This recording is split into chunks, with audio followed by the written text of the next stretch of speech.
Бахтияр, расскажи, вот сколько приезжали бригады, что-то здесь делали, так сказать, это была долгая работа, тяжелая или как? Или раз-два электричество пришло сюда? Нет, долго, конечно, было. Да? Ждали много. Да.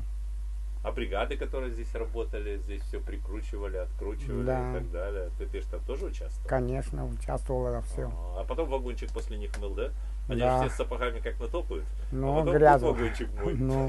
Ясное дело. Вот и сейчас свет дали, все нормально сейчас. А раньше ты в темноте жил? Темнота, конечно.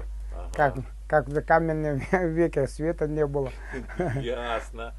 А вот телевизор показывают. Раньше ты как новости узнавал? Только от газет?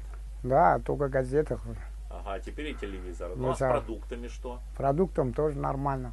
Сейчас холодильник держится, работает. А как без холодильника у тебя с продуктами было? Ты же больше года без холодильника Да, бедствовал. тяжело был, конечно. Портится много. Приходилось да. сразу все съедать, потом голодать. Да. Но не порядок, не порядок. Да. А сейчас нормально. Ну и как Вся ты цивилизация. думаешь, вот видя эту всю работу, которая проделана, и у других есть такая возможность? Конечно, есть других.